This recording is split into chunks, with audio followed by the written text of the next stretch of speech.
Very much. Thank you.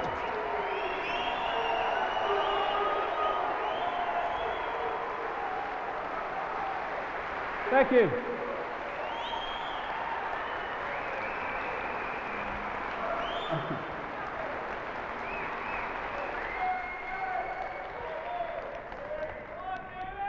What comes to mind as I look out here is Devizes Town Hall, 1993. I arrived, put the chairs out. No bugger came and sat on them. Well, maybe 3 or 4. I then put all the chairs back and went home poorer than when I arrived. And at that time, not only was that happening, I couldn't go in a pub or down any street in Britain without being laughed at. I'd turn on the television and a comedian would say my name and to get a laugh. And now look at it. The point is, the power that these guys I'm going to talk about in detail today use to manipulate, control, and slaughter many of us, increasingly so, is only the power we give away every single day. When we take it back, game, set, and match, it's all over.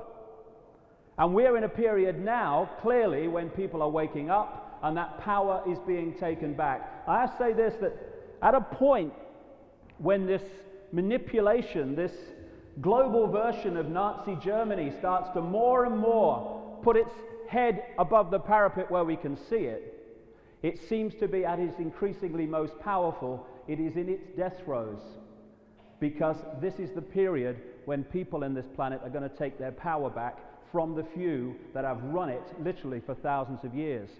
Now this guy, George Orwell, wrote his book back in 1948, came out in 49, 1984 the book. In a time of universal deceit, he said, telling the truth is a revolutionary act. We are in a time of monumental deceit. At a time when, did you hear Prescott? For people in America seeing this on video, Prescott, the Deputy Prime Minister, when he was trying to get Labour MPs not to go against Blair Boy this week over these weapons of mass destruction, he said, Tony doesn't lie. Tony only fricking lies. That's all he does.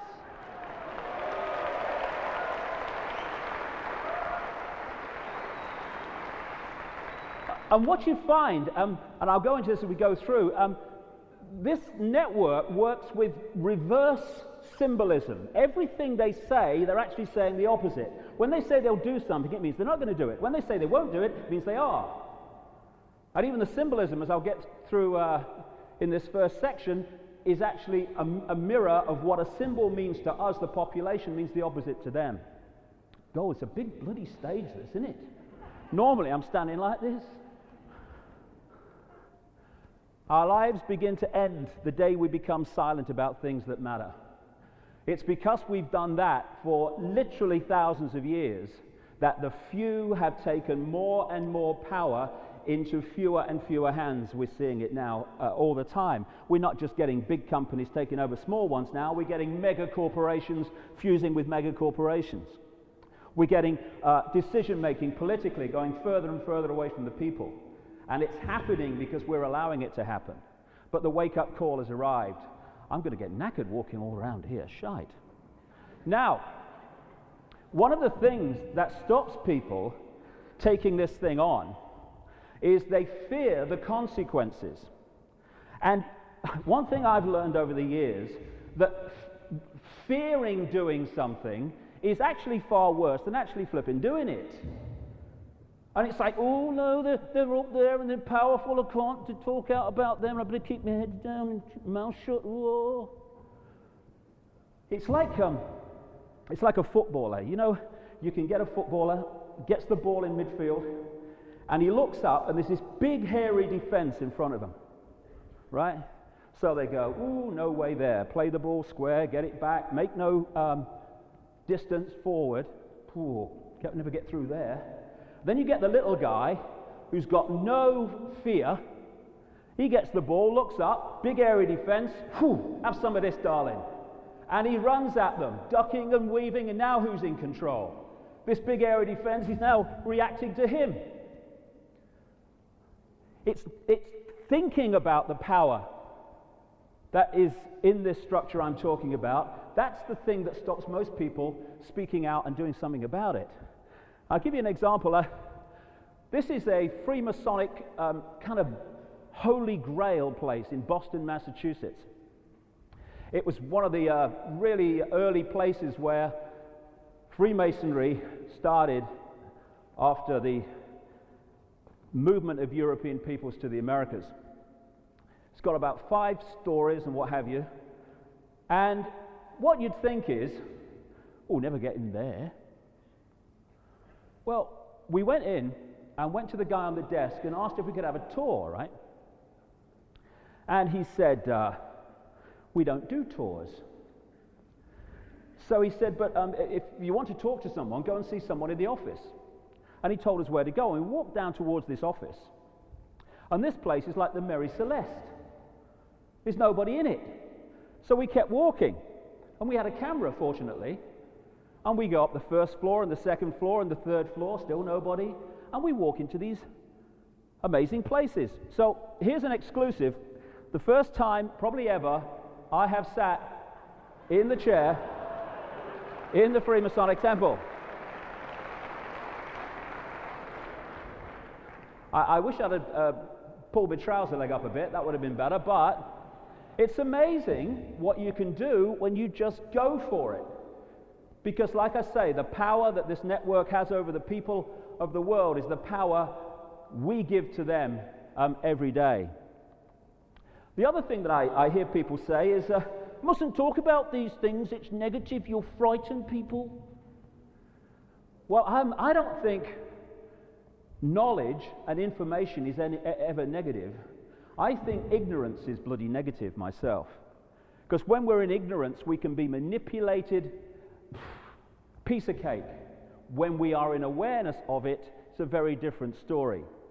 So all I'm doing today is putting out information that I've gathered over the last 13 years of traveling around the world, talking to untold numbers of people in more than 40 countries, to find out what's happening behind the movie screen we're told on the news is happening every day. And what you find is that, like I said earlier, this whole edifice of power, once it's exposed, is a house of cards, which is why it is so desperate to keep information about its existence from the people it is manipulating. And like I say, we're now in a period where the awakening is happening, and I've been almost a barometer of this, from half a dozen people maybe in Devizes Town Hall to talking around the world to larger and larger audiences. And it's not me, it's the information that people are now opening their minds to, as what has remained hidden for so long is now coming to the surface. And the other thing I would say is, it's only information. I was talking to someone yesterday on the radio, and he didn't seem to be able to get it around in his head that it is possible to put out information without trying to persuade anyone it's true. It's like this idea that you must be trying to convince people. I don't care what people think. I just have a very simple, passionate belief that people should have access to all information available, and not just that which the few allow them to have. Once that's done, I'm off to the barmy. Because not only is it, I don't care what other people think, it's more than that. It's none of my bloody business what people think and make of what I say. It's theirs. It's called freedom. So I'm not trying to convince anybody of any of this stuff today. But information can be very useful. I found this in a newsagent's shop. There's this monkey that's just whacked the floor at a rate of knots. And this monkey's saying, I've told you 100 times, don't scratch your ass with both hands, you know. Information can be very, very useful. And what's kind of funny is once you know, and in the second section of this event today, I'll go into this in detail, and Iraq and 9/11 and all the stuff that's unfolding now, which is nothing like we're being told on CNN or whatever. Once you realize that once people start to understand the techniques that are used to manipulate them, suddenly what has been subliminal becomes crystal clear, and that's part of the awakening as well, seeing through what's actually going on. Now, I have this little system of filtering information and filtering things, and it goes like this. Take a deep breath, take a step back, look at it again. Because all the time we're getting pulled into the detail of the nonsense of the movie. And we get so pulled in, we actually think it's worth voting for this party rather than that party, when we're living in a one-party state in reality. And when you use that, take a step back, look at it again, the world can look very different. And this is an example. In America today, there's about 270 million people. And I know for a fact, having traveled there extensively in recent years, that there are a lot of intelligent people in America. Do you know there's actually a lot of people in America that don't sexually abuse children? There's a lot of people in America who actually can claim rightly to have two brain cells acting in unison. You go back beyond there are hundreds of millions of people who have lived in what has been called the United States since it was formed. Question: why don't they ever become president of the United States? They never do.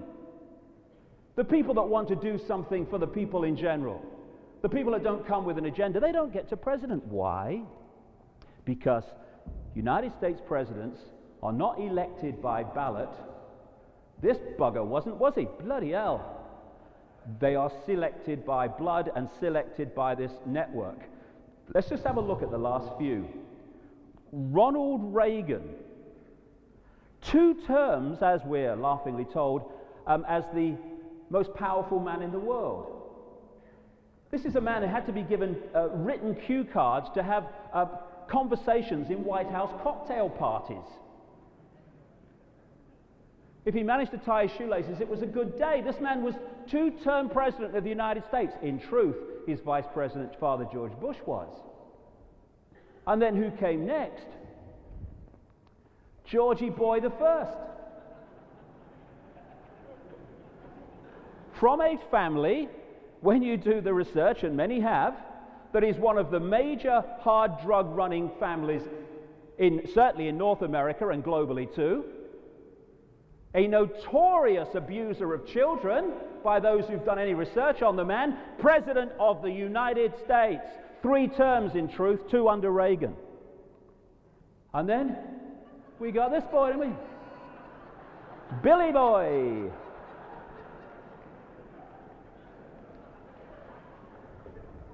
$260 million people to choose from here. Tells us something. This is Clinton in the early years.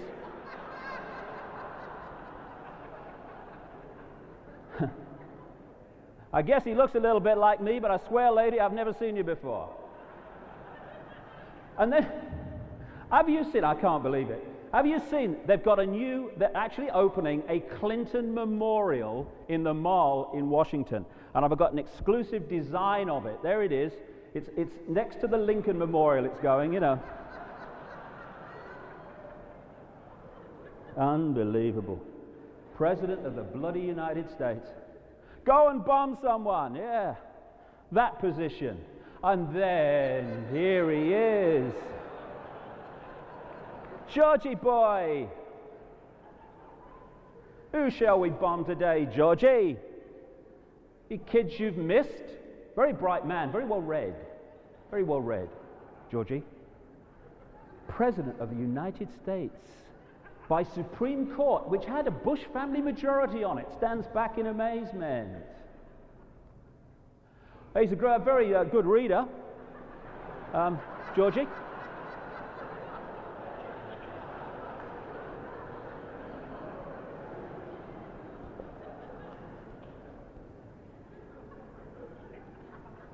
I love this one. Damnedest thing, some goofy looking guy out in the wings trying to shake hands with me. That'll be your reflection, sir.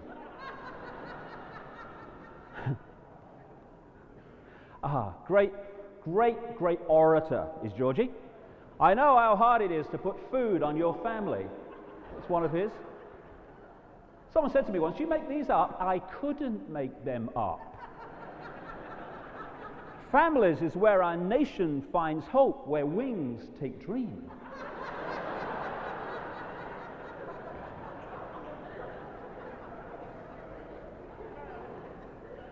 Redefining the role of the United States from enablers to keep the peace to enablers to keep the peace from peacekeepers is going to be an assignment. Well, he ain't bloody wrong there, is he? Georgie boy, it's your money, you paid for it.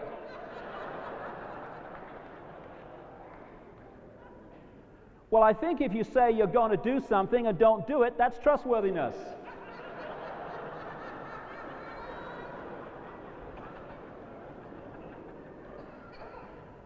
See, I told you nothing under here. This is my favorite. This is my favorite.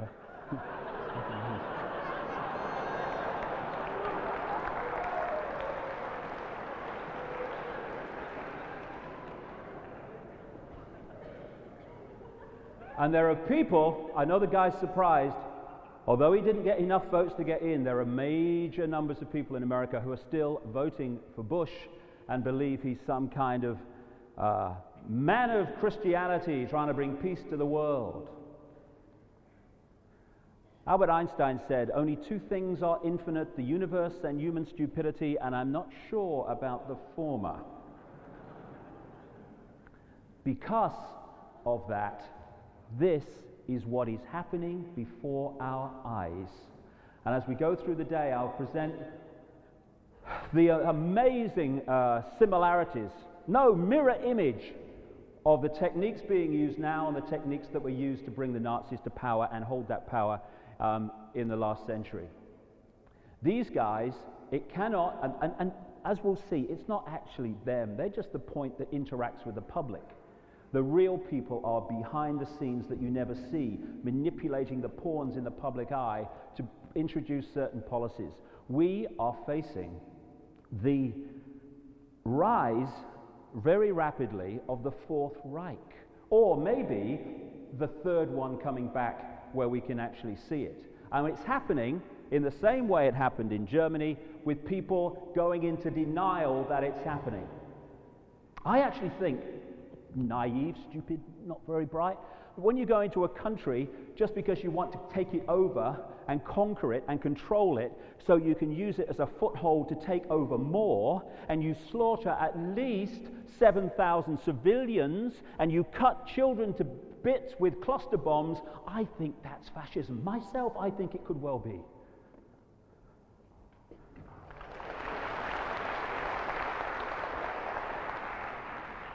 Orwell said, if you want a picture of the future, imagine a boot stamping on the human face forever. And I have no doubt whatsoever that when he wrote 1984, because Orwell, whose real name was Eric Blair, was very much involved in the political scene in Britain, I'm sure he was writing that from a great deal of forward knowledge of what the agenda was. And this, on September the 11th, 2001, was the catalyst that has been used to justify everything that has followed. And I'll tell you, having researched it for a year after it happened, a 3-year-old with 2 brain cells acting together could take the official story of 9/11 apart. And I'll get to that in the second section. Weapon of mass deception. That's what's happening all the time. It's not just Blair who has a genetic inability to tell the truth. It's all these people involved in the conquering of more and more countries.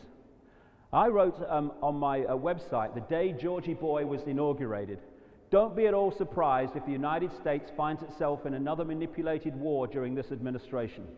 You will see monsters created in the public mind to justify such action. Exactly, it took months. And in a book called The Biggest Secret, 1998, the plan is to engineer events, real and staged, that will create enormous fear in the countdown years to 2012. This includes a plan to start a third world war, either by stimulating the Muslim world into a holy war against the West, or by using China to cause global conflict, maybe both. And as we'll see in the second section, the documents have come to light from these people.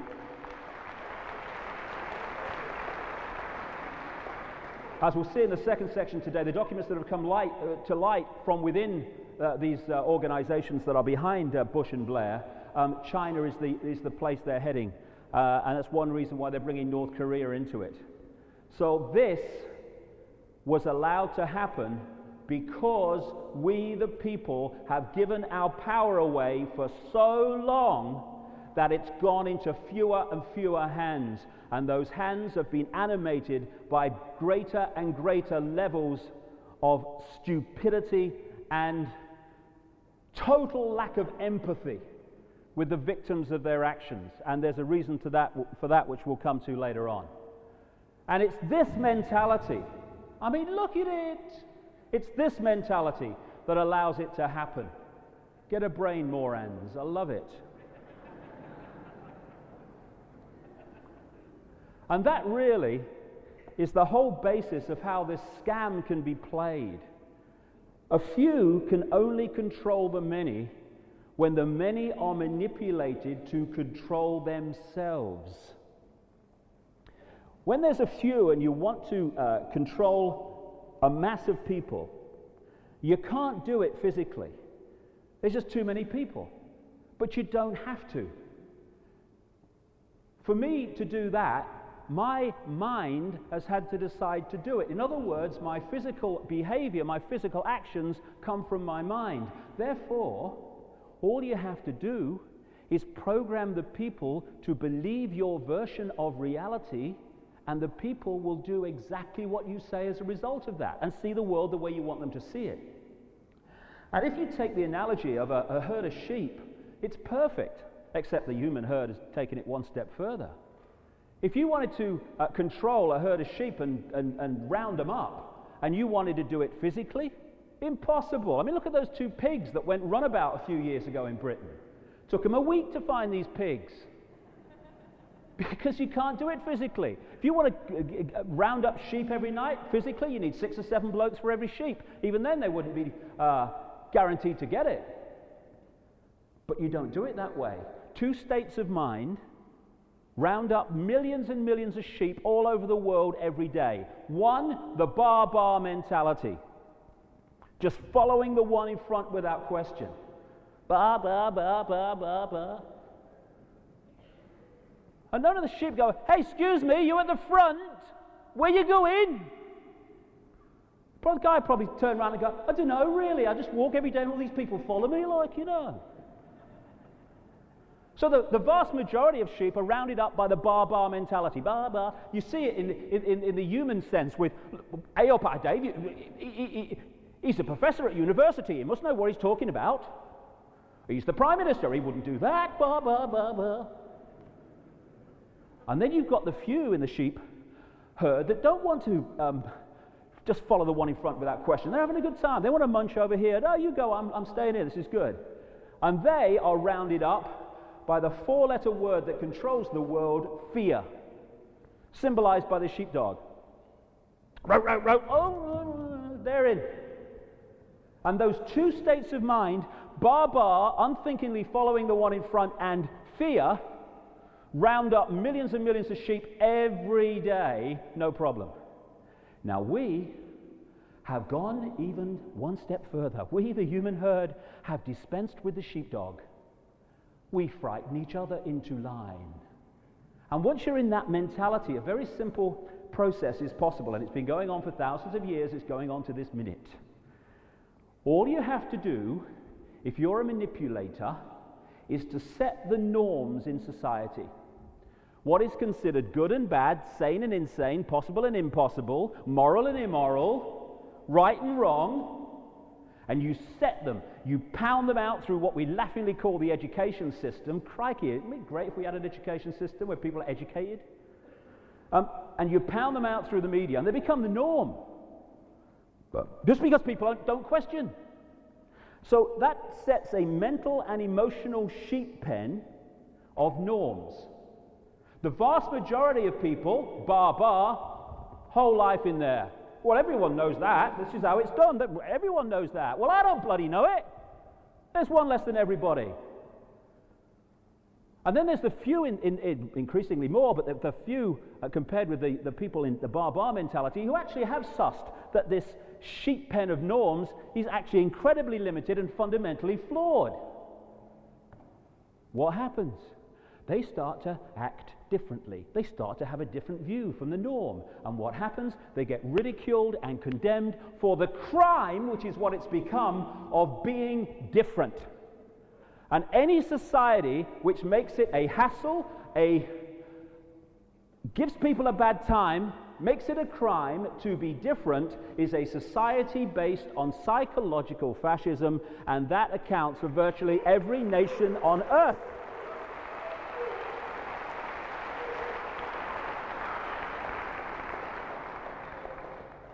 So once you get to the edge of that hassle-free zone, you've gone as far as you can within the norms, and you know if you go any further, you're going to get some serious hassle. What's going through people's mind? It's not, hey, if I do, what will Tony Blair think about me?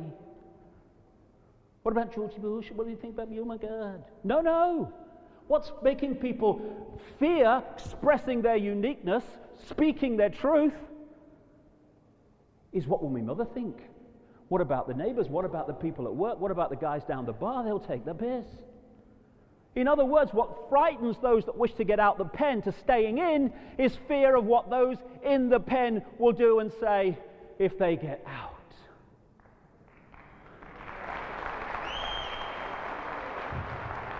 And that simple structure, if it was dismantled by us feeling okay, and indeed encouraging people to express their uniqueness instead of being a clone of some norm, this edifice of manipulation would crash at its foundation.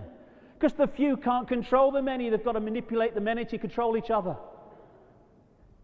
That's what I say, the power is not with these guys, it's with us, but we give it away. This is an exclusive picture of the latest clone human, just come off the... That's the kind of people they want. And you know, well, Ralph said to me, and Ralph, great guy, he's done fantastic work to get this going and make this happen against a lot of odds from people who didn't want it to happen. He said to me just before, he said, you know, I've just seen the audience. It's like a profile of Britain. He said there's every culture, every color, every age group. Exactly. Because these divisions of race, of age, of background, of income bracket, they're all illusions. They're all fault lines through which to divide and rule us.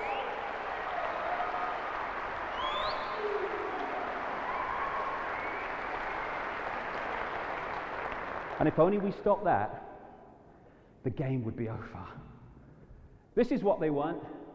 Not people with open, infinite minds, accessing the infinity of possibility, the infinity of knowledge, love, wisdom, which we all are. They want us to sit in little eggshells. Oh, no, I couldn't do that. My life's ever so boring. I never do anything. I do all that stuff. That's where they want us. Detached from infinity and in this little eggshell of program reality.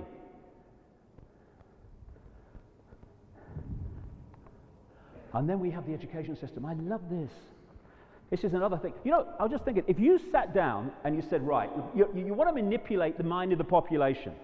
So you sat down around a table and you said, look, I don't know whether they'll stand for it, but what would be the best way of turning out young people as clones of our sense of reality we want them to have, because then they'll be controllable. And someone said, well, it's a bit far-fetched, but I'll tell you what we want is a system, and we'll call it education, because it's newspeak, like Orwell talked about. You know, you just give a word for the opposite of what it is. We'll call it education, and it means that we'll take children from their parents at a very early age, and we'll keep them there about 5 days a week at least, all the way through their formative years, and we'll pound them every day with our version of reality. They'd never stand for that. That's what we have.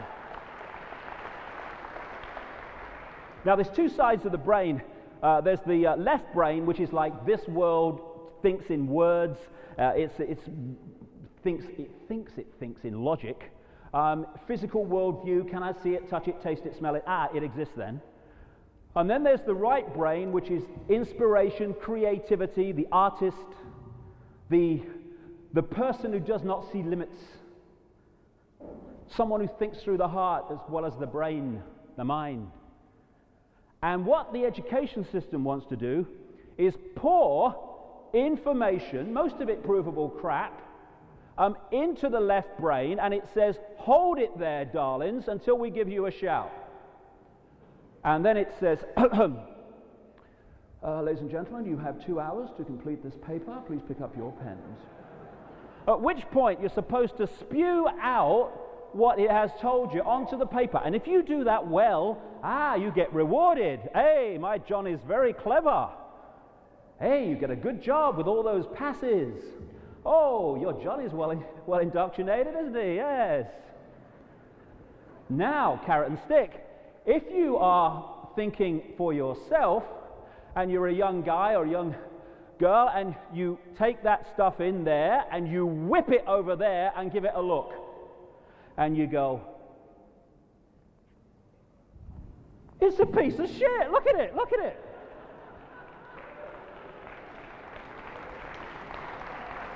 If you tell your exam paper that, there's a phone call. Hello, is that Mrs. Jones? Billy's a disruptive influence in the classroom. You mean he's asking questions? Yes, they'll all want to do it. Yeah?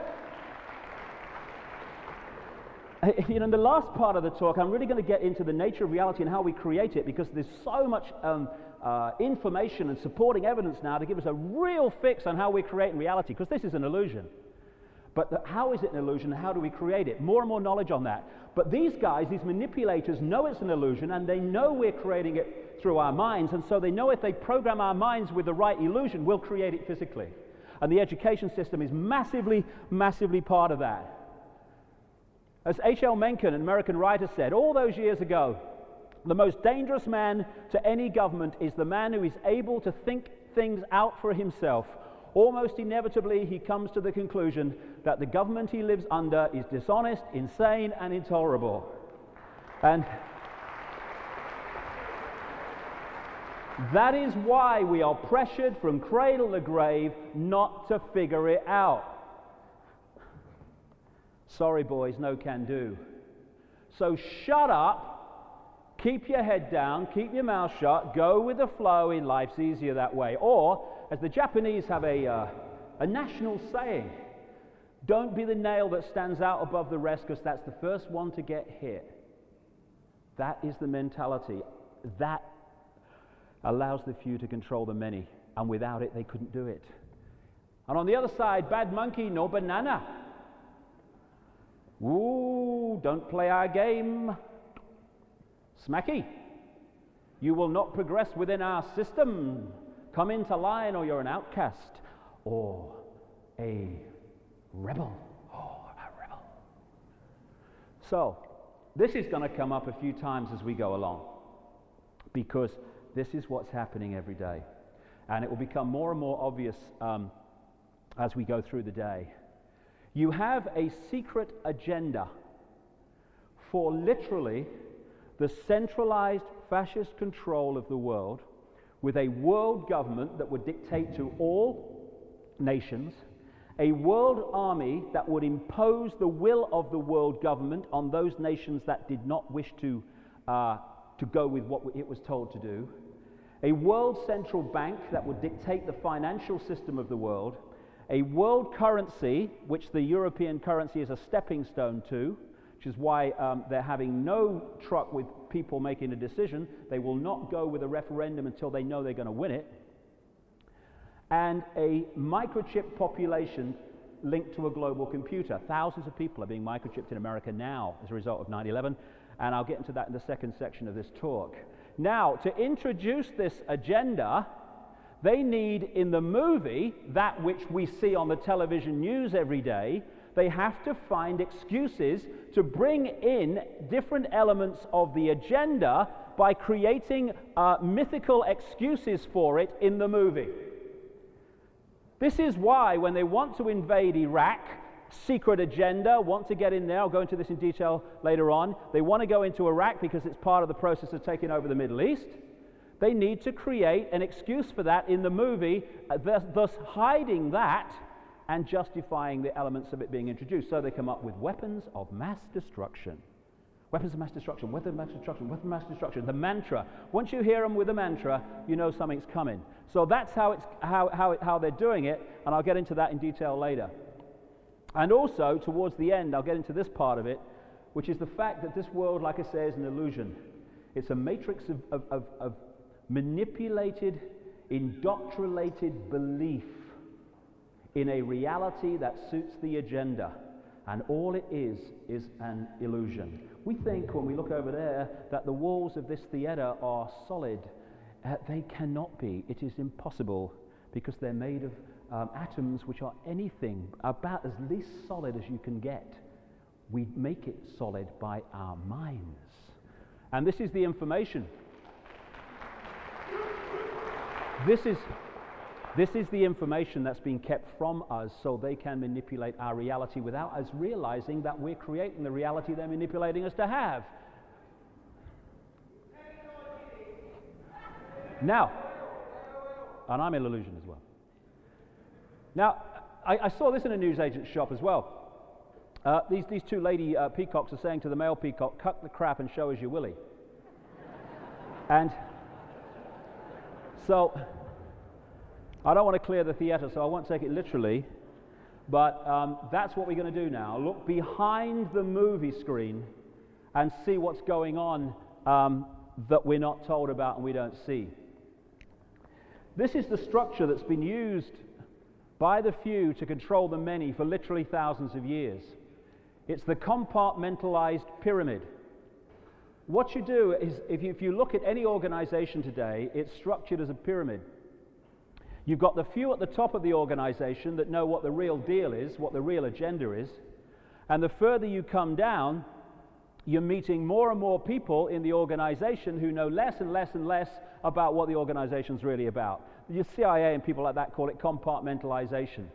And so what this structure does, this network does, that goes under the name, calls itself the Illuminati, the illuminated ones, illuminated into knowledge the rest of the population doesn't get, is it hoards knowledge at the top level of these pyramids and keeps the people in ignorance of it. And up there is fantastic knowledge all the way through history that has been kept from the people. And therefore, what the people think is possible here, they know is nothing like the limits of possibility. And a few years ago, I got some idea of the kind of knowledge and technology that exists up there that's kept from the people when I was asked through a third party to meet a CIA scientist who was desperate to get information out about what was actually going on.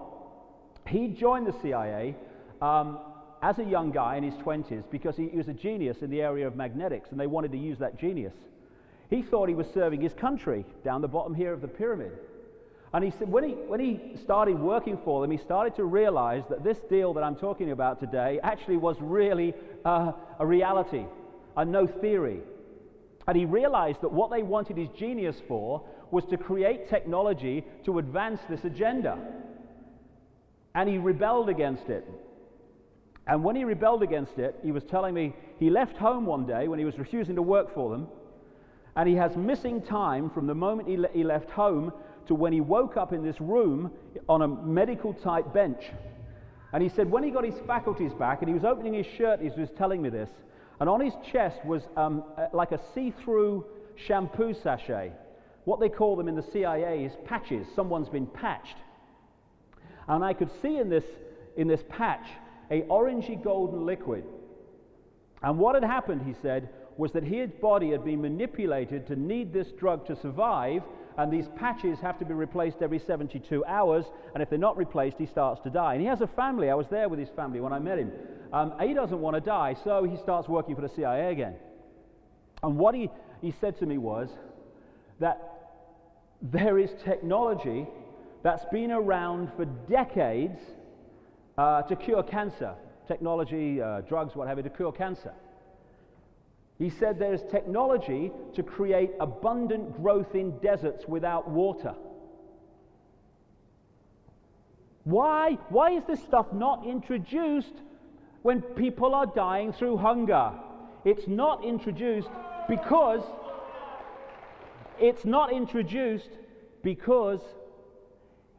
of a simple equation. Abundance equals choice equals freedom. Scarcity equals dependency equals control. And so what we have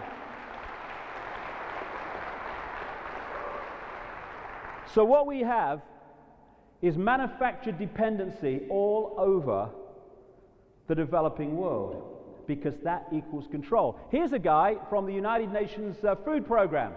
Food is power. We use it to change behavior. Some may call that bribery. We do not apologize. I've traveled Africa a lot, spent a lot of time in South Africa, particularly in recent years. The idea that that continent can't feed itself if left to its own devices is ludicrous. It can't, because transnational corporations take over vast amounts of food-growing land to provide cash crops for the Western market, and there are manipulated wars all over Africa that make abundant food-growing land no-go areas. There's no need for this. It's manufactured.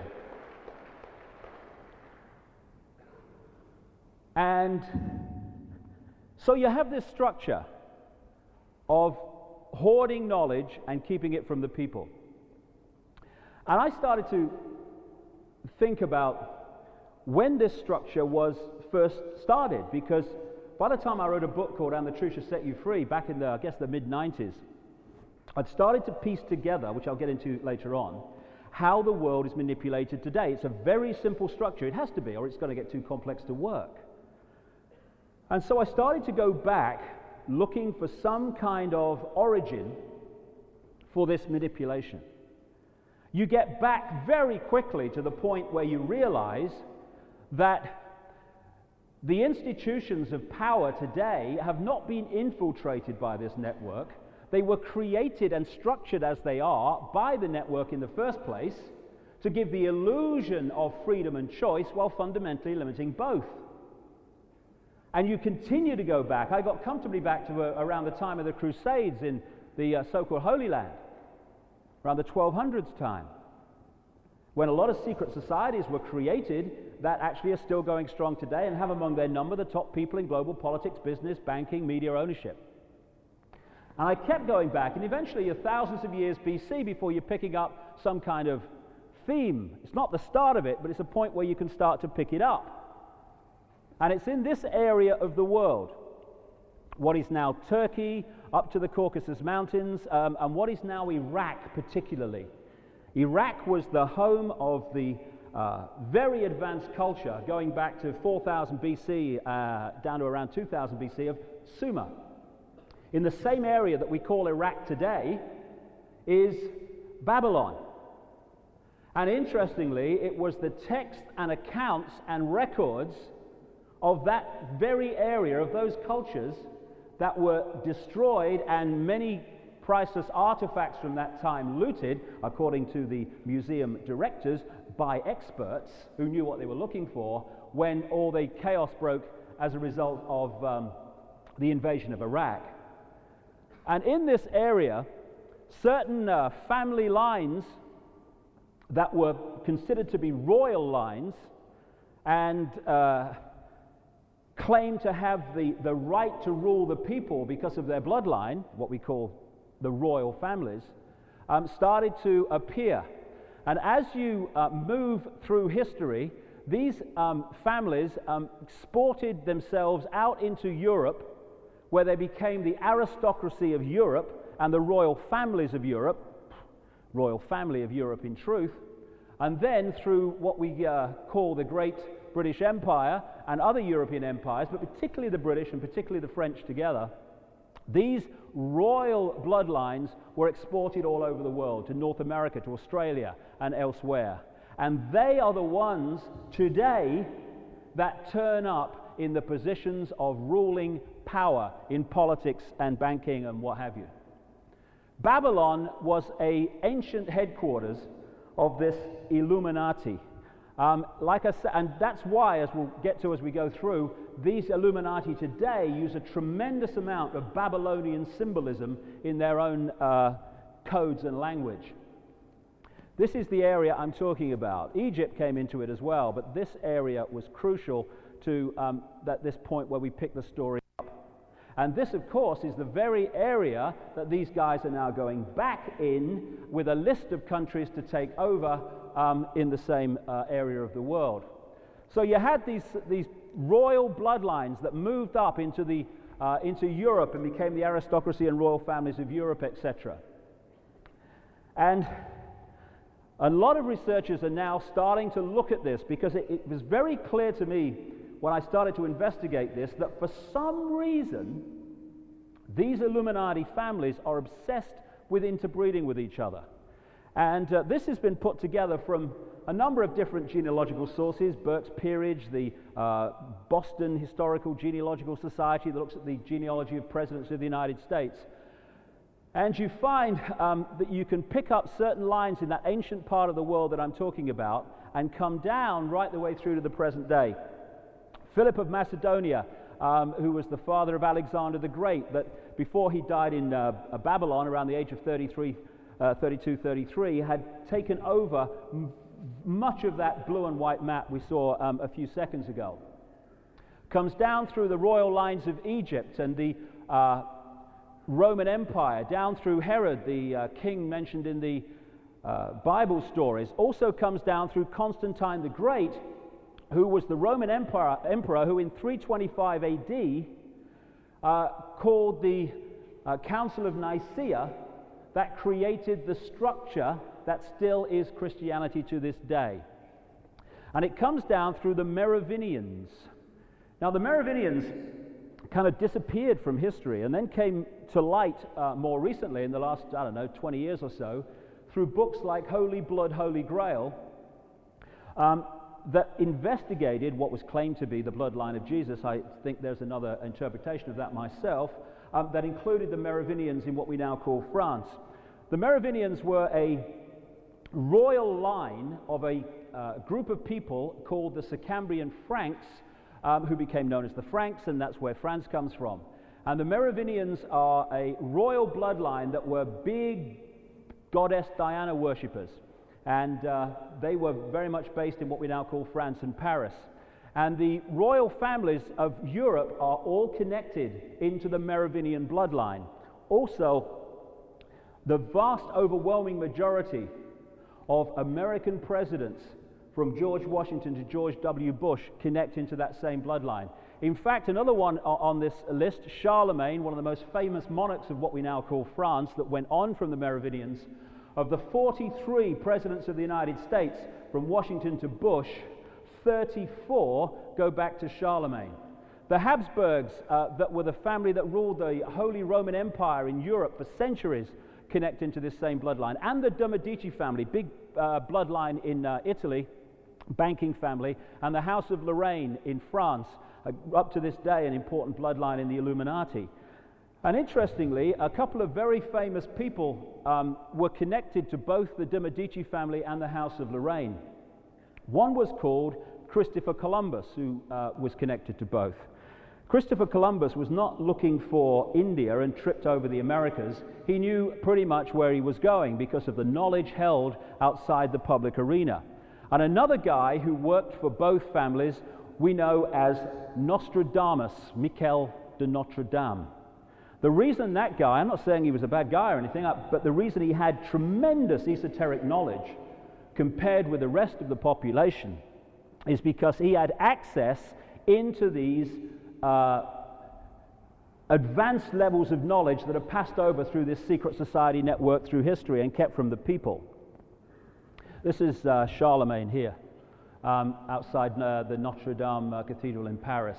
So it comes down all the way through these lines and all the way down through the French royal lines and into the British royal families as well, right down to the present one that connects into the Merovingians also. And because of this process of taking the bloodlines out with the British Empire, it goes into the presidents of the United States as well. As Burke's Peerage said one election ago in America, every single presidential election, bar none, from Washington to George W. Bush, has been won by the candidate with the most royal genes. And therefore, they've started to predict presidencies, because they picked this up some elections ago. They've started to select presidents or predict presidents on the basis of their royal heritage. Right down to these two who lock into this same network. And this is why it was possible to predict that George W. Bush would be the next president of the United States 3 years before he became president. Two reasons. First of all, the bloodline, the connection into the Bush family, which is a very significant Illuminati family in America, and also the fact that they were bringing him to political prominence in Texas as governor. So this guy was not, well, he wasn't elected, but he was selected long before. Now, this is an alternative genealogy, which I do have sympathy with, I have to say. Comes down through Scottish family bloodlines as well. Very, very important area for the Illuminati, Scotland, in history, and that's one of the reasons the biggest secret society in the world is called the Scottish Rite of Freemasonry, after that very small country at the top of the British Isles. Joseph Smith, who started the Mormon Church, which is an Illuminati front, big time in Salt Lake City, Merovingian bloodline. The guy who took it on, Brigham Young, Merovingian bloodline. The guy, just one quick mention before I go to the next guy. This is the state seal of Utah, a symbol of the Merovingian bloodline going right back in history is the beehive or the bee. And so you have that right at the heart of the Utah state seal. And Utah, of course, is a wholly owned subsidiary of the Mormon Church. Interestingly, another symbol of the Merovingian bloodline going back into history is the fleur-de-lis that you see all over British royalty. Charles Taze Russell, who created the Jehovah's Witness movement, along with others, Merovingian bloodline, buried under a pyramid in America. And these religions like that are created again to divide and rule and program people into certain beliefs and to keep them in the pen, in the web. And I'm far from the only person that started to realize that there is an Illuminati bloodline that they are obsessed with maintaining. So as this has passed through history, this network has been behind many different empires. Starting with the Babylonian, when you can pick it up, and then eventually it moved to Rome. And when it was in Rome, that's when we had the creation of the Roman Empire and the creation of the Roman Church that became Christianity as we know it. They then eventually moved up further into Europe, and one of the major operational centers to this day is London, and particularly that part of London known as the City of London, where the financial district is. And the number of secret societies, elite ones, within this web in the City of London is enormous compared with most other parts of the world. America is important, very much so, but to a very large extent, America is used to fire the bullets that are actually loaded in Europe. Because if you want to hide where the power is. You want people looking over there when the power is over there. So to a very large extent, America has been set up to fire the bullets and take the focus of people when the real power is behind here in Europe, in places like Paris and Germany. So what you got eventually, as the British Empire and these other empires exported the Illuminati, not just its bloodline, but the secret society network through which it manipulates, you create a situation where it's like a spider's web. The center is in Europe. That's where the real deal is manipulated from. Then in the different areas of the world, different countries, you have what I call the bloodline branch managers, that their job is to control their country's political system, banking system, business system, and media ownership. And so from the center of the web, the policy for the centralization of power is dictated, and the job then is for the people in the different countries to introduce that agenda in their particular sphere of influence. Which is why you find, when you travel around, that the same things are introduced in different countries, apparently unconnected, at the same time. Even some wording of the legislation is exactly the same. It's because it's coordinated from a central point because of the system I'm talking about, the spider's web. And so what they've created as they've passed through history is this structure of pyramids within pyramids. It's like Russian dolls, one doll inside a bigger doll inside a bigger doll. This is small pyramids inside bigger pyramids inside bigger pyramids. So if you work in a local bank, taking the checks across the counter, you don't know what's being decided in the bank manager's office behind you, never mind what's being happening at higher levels of the bank. The bank manager behind you doesn't know what's happening at the next level, and they don't know what's happening at the next level. And so even in a single bank, there's a tiny few at the top that know what's going on, and the rest of them only know what they need to know to make their contribution. The only people that know how all those contributions fit together are the few at the top. And then that bank goes into another period and another pyramid until eventually you've got one that encompasses the whole of the global banking system. And when you get to the top, you find the same few family lines.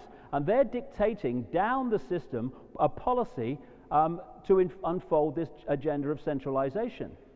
A transnational corporation in itself is a compartmentalized pyramid, massively so. But if you go to a high enough pyramid in that network, you find one that encompasses all the transnational corporations. And at the top of that are the same people that are at the top of the banking system. A few years ago, maybe a couple of years ago, maybe not that long, a journalist worth the name called John Pilger did a very good documentary on ITV about globalization. What is globalization, for goodness sake? It's the agenda unfolding, the centralization of global power. It's not just big, bad, greedy corporations. They are the vehicle to achieve global centralization of power. And what Pilger said in this documentary, that today, a quarter of the world's economic activity is down to around 200 companies. Staggering enough, but if you go to the next level, the pyramid that encompasses all of them, they are the same company, in effect. And so what you can have is, from this point, with all these different pyramids going into the same pyramid peak, you can have the same policy of incessant centralization of power coming down these apparently, at our level of experience, unconnected organizations and institutions. And the more you centralize power, the more power you have to centralize it even quicker. And that's why this momentum for constant centralization has got faster and faster and faster and faster and faster, and will continue to do so as this process continues of centralize more power, centralize quicker. So, you can have situations, and you do all over the place, where in the movie level, Situations are set up, conflicts, us against them, this religion against that religion, war. But actually, the two sides are ultimately manipulated by the same force. And we believe the movie when it's just a scam to bring in the agenda. And just a quick one on that. If you want to control a game, and these guys are obsessed with controlling the outcome before the movie starts. And if you want to control a football match, and you control one side, you're going to influence the football match. But you don't know what the result's going to be before a ball's kicked, because there's another side you don't control. So in all debates, whether it's more power in the centralization of Europe, or whether it's GM foods or whatever, they try to control both sides of the debate, give the illusion in the movie of some kind of free choice and debate, while knowing the outcome before it starts. What have they decided about GM food? They're going to introduce it. What have they decided about putting fluoride in British water? They're going to introduce it. What have they decided about going more and more into the European superstate? They're going to do it. Those decisions have long been made. All the rest is just giving us the illusion of we're having some kind of say.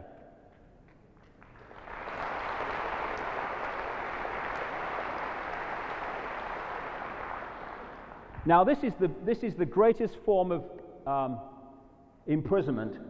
It's what I call the prison without the bars.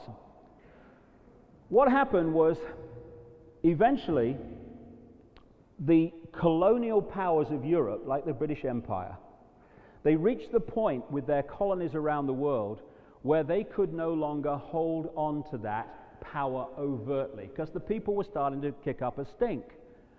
So they, in the movie, gave those countries independence from the colonial power in Europe. What actually happened is they swapped one form of dictatorship for another. And then the other is the most potent form of dictatorship at all. The one there's two forms of dictatorship. There's one that you can see, touch, taste, and experience. Fascism, communism, whatever. Centralization of power with a dictator, and you know he's a dictator. It may take some time, but eventually the desire for freedom in the human heart will rebel against that kind of dictatorship, because you can see it. You can focus on it. The greatest form of dictatorship is the hidden hand, which gives you the illusion of freedom while fundamentally controlling your lives, because people do not rebel against not being free when they believe they are.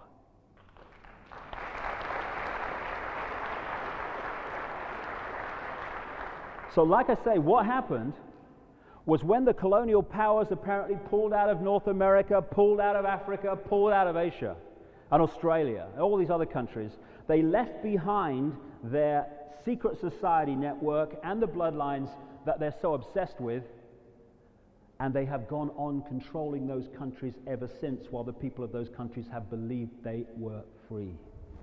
The prison without the bars. And this spider's web I'm talking about allows that process to happen. And the spider, that which is really calling the shots, really orchestrating the centralization of global power, the fascist state, is not among those that we see. If you can see them, they're still gophers. Maybe powerful gophers on the level they operate, like Bush or Blair or whatever, but they're still gophers. The people really behind this you never see, because why are they going to put themselves on public display where they can be identified and targeted? There's a wonderful example I give you. I spent a lot of time in South Africa in recent years. I've become a great friend of a man called Credo Mutwa, who is the official historian of the Zulu nation. Wonderful man. And he's filled me in on so many things that went on there during the apartheid regime. But this is a classic example. During apartheid, you had an in-your-face dictatorship. You knew where you stood. You were in a situation of control by the few. As a result of that, there was rebellion within South Africa, quite right, because they knew where they were. All across the world, there were all these protests. There were sanctions, there were all these things because the people around the world could see it. Apartheid, control. At that time, a few families in South Africa owned the gold mines, they owned the diamond mines, and they controlled at least, and is at least, 80% of the South African stock market. Then we had this movement to give a vote to black people in South Africa. Quite right. Mandela was brought into the presidency. We now have Thabo Mbeki. Today, in South Africa, there have been changes on the surface, yes, but who actually controls the lives of the people in South Africa? Today, all these years later, those same families that controlled the gold mines and the diamond mines and the stock market and the media before apartheid continue to do so. But what has happened since? What has happened now? No rebellion. Where's all the protests and the placards around the world? Human rights in South Africa, that people are not free. All gone. Because of the movement from in-your-face dictatorship to hidden hand control. And that has happened all over the world.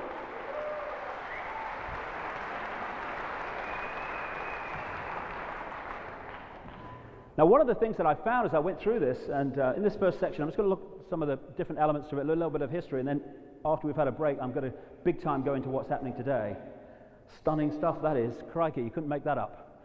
The thing that I started to realize is that these people were not just obsessed with bloodline, and what obsessed with bloodline? Crikey, it's just a body to experience this reality, but it's important to them for some reason, which we'll get to. But they're also obsessed with symbolism, utterly obsessed with it. And there's a reason for that, which I'll get to later as well. And like I said, a lot of their symbolism comes from ancient Babylon and that kind of area, and even going further back. And a part of that is an obsession with the goddess. The Illuminati goddess keeps coming up all the time as well. So the way they structure themselves are like a secret society. You have all these different degrees within a secret society. Unlike in the Freemasons, the vast majority of Freemasons don't get any higher than the bottom 3 levels of degree, the so-called blue degrees. So when people say, it's the Freemasons, well, hold on a minute. There's a lot of Freemasons, and the overwhelming vast majority of them have no comprehension of what their organization is being used for. It's not the anyone. It's this network that works through all these different organizations and controls them covertly. Only a few within the Freemasons actually know what the real deal is. Most of them just, good for a bit of business in the local community, wheel the wife out for the dinner once a year and have these silly rituals. I don't understand what they are, but then it gets you in. That's the level we're talking about. But within that organization are people that do know the deal and are using that Freemasonic network to advance it. And some of these secret societies, which use this goddess symbolism, which I'll get to in a second, and these other symbolic things that are all around us, go back a very, very long time. The Freemasons did not begin in the, 1700s like they claim. That was just when they moved and called themselves another name. This thing goes back to the far ancient world. And just to give you an idea of that, I just want to pick 3 secret societies up that were formed around the time of the Crusades. In the 1100s they were formed and through into the 1200s. And they were formed in that area of the world, Jerusalem, that kind of area, during the Crusades in that period, like I say. One of them was called the Teutonic Knights, that relate to Germany. And that Teutonic Knight network continues today, and it was that network in Germany in the 20th century that created the Nazi Party and brought it to power. Another one, formed around the same time in the same area of the world, was called the Knights Hospitaller of St. John of Jerusalem, which in its Catholic version today is known as the Knights of Malta. The official head is the Pope, and in its Protestant version is known as the Knights of St. John of Jerusalem, and the official head is the Monarch of England. The one I just want to follow just for a few minutes to give you just an idea of how secret societies in the ancient world have come through to the present day, is to talk about one that was formed again at the same time as the other two, basically, called the Knights Templar. This was an organization, came out of France and came to Jerusalem, and there were only about 9 of them. And they parked themselves next to Temple Mount, and their official story is that they were formed to protect pilgrims visiting the Holy Land. Well, you're going to protect a lot of pilgrims with 9 people. It's a cover story.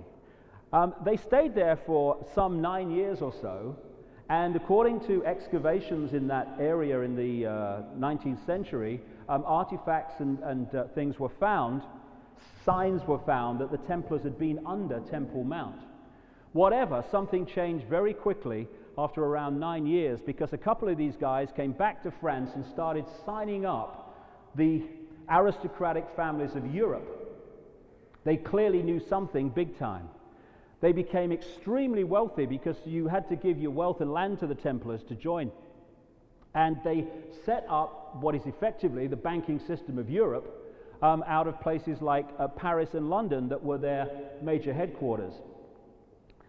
In 1307, they had the crown heads of Europe up to their necks in debt to them, with a scam that follows these bloodlines everywhere that they have come, right to the present day. And the scam is lending people money that doesn't exist and charging them interest on it. That's the scam.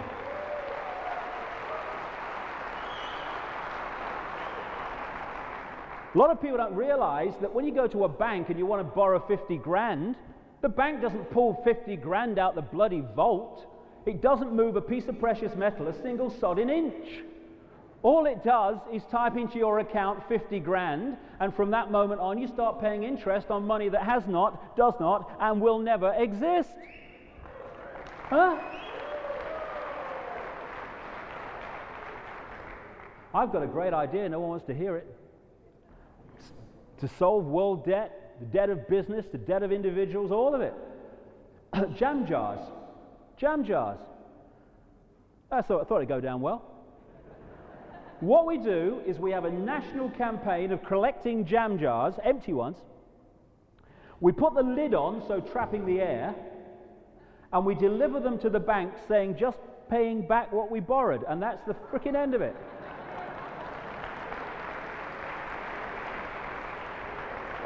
And ludicrous as that may sound, that's actually what we're borrowing. Now, because the same network, the Illuminati, has controlled the politicians, it also controls the banks. They've got the politicians to make legislation that gives the banks the right to lend at least 10 times what it has on deposit, therefore giving it the ability to lend fresh air and charge money for it. This is how it works once you see the structure that we're being controlled within. So anyway, the Knights Templar were eventually purged by Philip the Fair, the King of France, in 1307, on Friday the 13th, which is why Friday the 13th has been considered unlucky ever since, apparently. And they went runabout. They almost certainly went to the Americas, because the knowledge of the Americas existed goes back a long way in the secret knowledge line. They also went to Scotland, which I'll get to in a second, but they went down significantly to the United States, to Portugal, where they hid behind a front called the Knights of Christ that was the Templars under another name. And this is very significant because one of the most famous Grand Masters of the Knights of Christ was a guy called Prince Henry the Navigator, and one of his sea captains was very close to him, was the father-in-law of Christopher Columbus. And it's within the Templars, and within particularly those that were exploring on behalf of the Templars, they had maps going back to the ancient world, some of which have come to light, that showed that the Americas existed long before official history says anyone knew it did. Though I think the Native Americans probably knew it existed. I think they probably sussed it. When Columbus went on his trip, he wasn't looking for India. He pretty much knew where he was going because of that. This was the Knights Templar. The red cross on the white background was its symbol, which of course is the flag of England. And St. George comes from that same area of the world, what we call Cappadocia, now Turkey.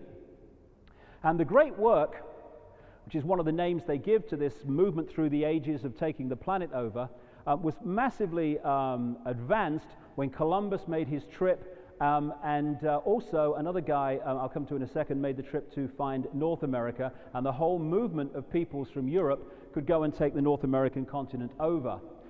This is Christopher Columbus.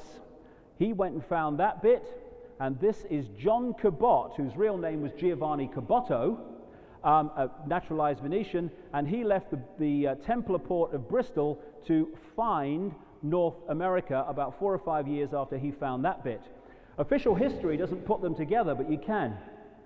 A Freemasonic historian who got to the 32nd degree, I think, of the Scottish Rite, called Manly P. Hall in America, wrote a book about this, and he says that Columbus and Cabot, Giovanni Caboto, were both connected into the same secret society networks in Genoa, and therefore they both were working to the same plan when they found North America, because then the whole business of moving in on that continent could start.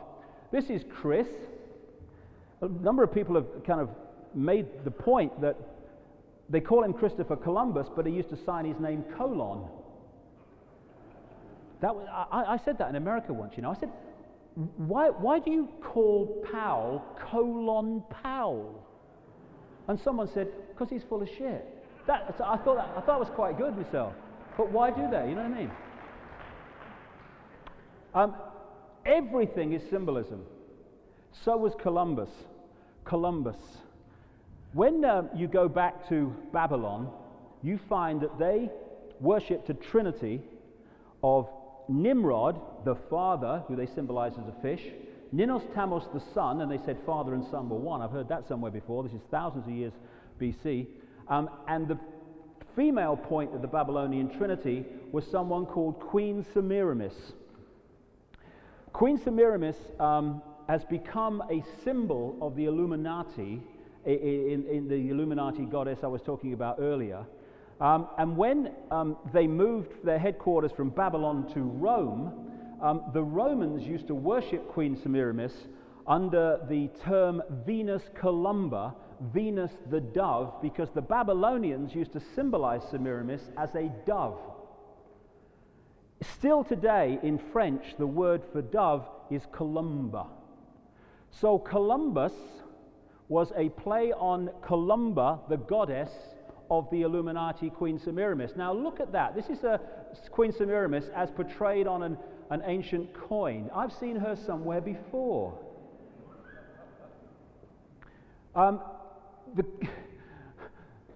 Statue of Liberty, I was talking earlier about reverse symbolism. The Statue of Liberty in the mind of the American people understandably stands for liberty. What it actually stands for is we're running the show, we're showing you, but you can't see it, can you? That statue was given to New York by French Freemasons in Paris who knew what it really represented. I'll get more into that as we go along. As a result, the goddess of the French Republic is symbolized in the same way, because as the bloodlines came through, all these different symbols of the Illuminati were implanted. The goddess Columbia, District of Columbia, again, the same, Semiramis. And so we have the very center of government in America in the District of Columbia, Washington, D.C., British Columbia, Columbia Broadcasting, Columbia University, CBS, Columbia Broadcasting, Illuminati-owned television network in America, along with the others. And so you get the dove, Semiramis symbolism, on the Supreme Council of Freemasons in Britain. Again, the dove you find very prevalent in those sticks that she holds when she's doing her ceremonies, septics or something. Is it me? They say I'm bloody mad. I'm happy to accept that. But backing out of a room because of some woman who's just got a certain DNA. I mean, excuse me, it's 2003.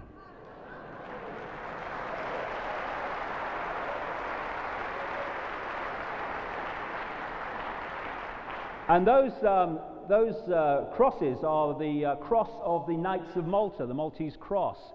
And you find the goddess all over the place in the symbolism of the Illuminati. This I took, or a picture was taken in one of those temples in that Boston Freemasonic headquarters I talked about earlier. There's Benjamin Franklin, another one of the gang he was. And you see the same symbolism going through history. This is Isis as symbolized by the Egyptians holding Horus, the son of God of Egypt, and this is Mary holding Jesus, the son of God of Christianity, and the same things come up. They just give them different names. The other thing they do is they reverse symbolism, everything, like I said. So one of the things the Templars and the people that set up the Templars and others used to worship was the Black Madonna. Now this is nothing to do with color or race, it's to do with this reverse symbolism. If something is accepted by the population as white, portrayed as white, the Illuminati symbolism is it's black. When it's portrayed as black, the Illuminati symbolism is it's white. Everything is turned around. And this is why the classic symbol of Satanism is the five-pointed star reversed so it's pointing down. The Nazis turned the swastika around to indicate the negative for the same reason. Swastika is a very ancient symbol. And for the same reason, this worship of the goddess, you've got the Mother Lodge of Freemasonry in London. And where did they place it? Great Queen Street. Great Queen was one of the names they gave to Queen Semiramis. Also the Virgin Queen. And I love it when official history tells us that they named Virginia after the Virgin Queen, Queen Elizabeth I. I love it. She was no more a virgin than Madonna, that woman, was she? I mean, that's a bloody laugh. Virgin Queen, however, is Semiramis symbolism, part of the whole deal. Something else that happened in that 1307 purge in France and further afield was that the Templars, because they had a massive fleet of ships by this time doing all their trade, they were just an absolute massive transnational corporation. They went round the west coast of Ireland, this is well documented in a number of books now, and they hid in Scotland, another group of them, and they eventually re-emerged under another name, the Scottish Rite of Freemasonry, the biggest secret society in terms of numbers in the world today, like I say, going through all business and banking, all the other stuff.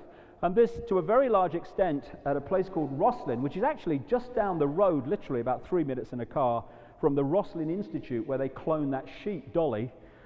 This is the church chapel, Rosslyn Chapel, that was built by the Sinclair family, as it was by then, but was actually originally in France the St. Clair family, and the St. Clair family were massively involved in the creation of the Templars. Eventually they moved to Scotland, became the Sinclairs, and they built this chapel, which is very much a holy grail for the Illuminati in many ways. And in the stonework, you find depictions of aloe plants and other plants and cactus plants that were found at that time anyway only in the United States as it became. And that's significant because this chapel was built and the stonework put in many, many years before Columbus got in his ship, and official history says he discovered the Americas. These guys were there a long time before. So after this you had this big influx of people and the occupation of North America began, and the Native Americans were pushed back and put on reservations and what have you, and we had the nation built that has become, on the face of it, the most powerful nation on earth. And Francis Bacon wrote a book called The New Atlantis. Francis Bacon was an initiate of this network, wrote a book called The New Atlantis, which was looking forward to the new America. So then you had this colony in America, and then you had the time when the colonies apparently rebelled and wanted independence. A lot of the founding fathers, I'm not saying all of them, but a lot of the founding fathers, like Benjamin Franklin here, were Illuminati placemen. Their role was to move America from an in-your-face colonial dictatorship to a covert, controlled from Europe still, underground hidden hand dictatorship. While this guy was opposing royal rule from Britain, he was a bosom pal of the royal family of Britain. He was in a notorious secret society called the Hellfire Club, in which the royal family had members, and was run by a guy called Sir Francis Dashwood on his estate at Wickham, that was involved in horrendous bloody rituals and what have you, which again follow these bloodlines all the way through history. He was just there to ease the nature of the dictatorship from one to another. And interestingly, a few years ago, they had a £1.5 million grant to to renovate his former house in Craven Street near Trafalgar Square into a museum to his life. And when they dug the floor up, this is what this is about, they found 10 bodies, 6 of them children, under his floor. And this story is talking about how the bodies have been connected to the time that he was there, and it says that he must have been into body snatching for medical research. When you realize what the Hellfire Club got up to, I think there could be an alternative explanation. And then you had the process of the new government of the United States, George Washington, aristocratic British bloodline, and so they went on all the way through to the present day. This guy was a high-degree Freemason, George Washington, one of the top ones, and he became the first president, no coincidence. Here's his apron. He must do a lot of washing up or something, I don't know. I can't believe it. I'm just putting my apron on, darling. He was also, apparently, I was reading, a member of the Knight of the Garter. This is the guy who opposed British control of America and was in this grouping around the Queen. Also, right the way through to the present day, the presidents are not only connected to the bloodline, they're fundamentally involved in the secret society network that puts the bloodlines into power. This is a picture taken in that Boston Freemasonic Lodge where we were walking around it. Franklin Delano Roosevelt, honorary Grand Master of the Order of de Molay. This comes from a guy called Jacques de Molay, who was the Grand Master of the Knights Templar in France at the time of the Purge in 1307. Bill Clinton was also a member of the Order de Molay. Right down to these people, fundamentally involved in the secret society network and the satanic networks. And when he was inaugurated in 2001, he actually swore the oath on the same Freemasonic Bible from the New York Lodge that George Washington had done back in 1789. So they have a secret language, and when I get towards the end, there's a major reason why they have a secret language, because the way we're manipulated overwhelmingly is through the subconscious mind, what people call subliminals. And the language of the subconscious is symbolism to a very large extent, and you can manipulate the subconscious mind with symbolism, which I'll get to later. So you had this structure going through history, keeping this knowledge to the few and keeping the people in ignorance of it. And this is a book by a guy called James Churchward, who was a man who investigated the alleged existence of an ancient civilization called Mu or Lemuria in the Pacific, which is supposed to have gone down in great cataclysms and what have you. And he traveled to isolated monasteries in Asia, where he said he was shown tablets and accounts going back literally tens of thousands of years. And among the things he was shown, this is from his book, were a number of ancient symbols going way, way back into prehistory. And these are the symbols to this day of the Illuminati. That, of course, was what the Nazis picked up. And the Nazis were an occult, in the negative sense of the word, because there's a positive too, secret society. And there you have the Knights of Malta cross.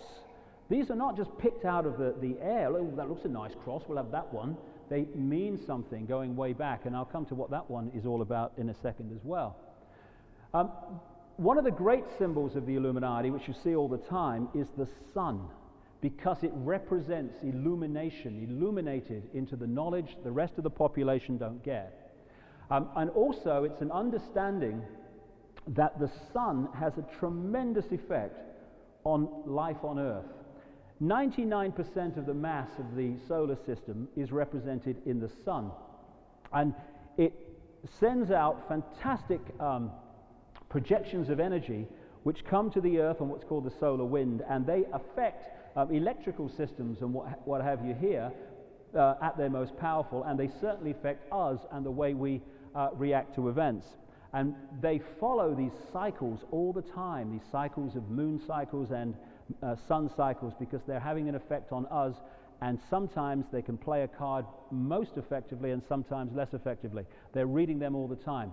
While they're laughing at things like astrology and dismissing it, they're using it in a very, very detailed manner all the time. I know a number of astrologers around the world who are on retainers from the CEOs of transnational corporations who consult the astrologer on when to launch a new product, when to have a takeover bid and what have you, because they know that the energy matters.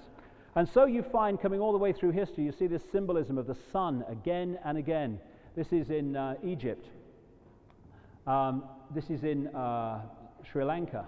This is Rome, again, the sun. And the sun became symbolized in the lion, the mane of the lion representing the rays of the sun. And so the lion became the king of the jungle, the king of the solar system. And that's one of the reasons you find British royalty symbolism awash with lions and what have you. Coming closer to the present day, this was the sun chair of George Washington, that high-degree Freemason. And again, the symbolism is of the sun, and it particularly represents Horus, the son of God of Egypt, and that comes up again and again in symbolism, and we'll see as we go along. Again, the sun coming up over the horizon is in a number of state seals in America. Illinois is not famous for its sun, but that represents something in the Illuminati symbolism. Again, the sun is represented in that Boston Freemasonic Lodge. Over Downing Street, that is a symbol that comes up again and again over the door at Downing Street, this symbolism of the sun coming up over the horizon like that. And until I saw a close-up, I didn't realize it had the rays of the sun in between them as well. In America, NBC, what you see on the screen all the time while you're watching a program is that symbolism again. And you find Illuminati symbolism on all the networks in America. On the side of the Freemasonic Lodge in Boston, a massive depiction of the sun, illumination, Illuminati. The sun gods, ancient sun gods they used to worship, they used to put a halo around their head to indicate they were actually symbolizing the sun and weren't actually real people.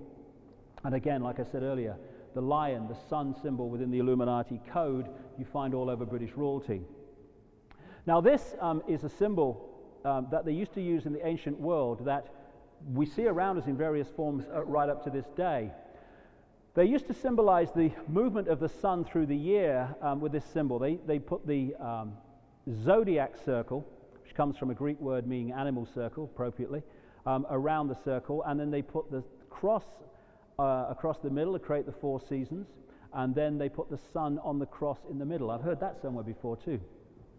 And what they used to do was symbolize the movement of the sun in relation to the earth, or the earth in relation to the sun, through the year by symbolizing it as the life of a man.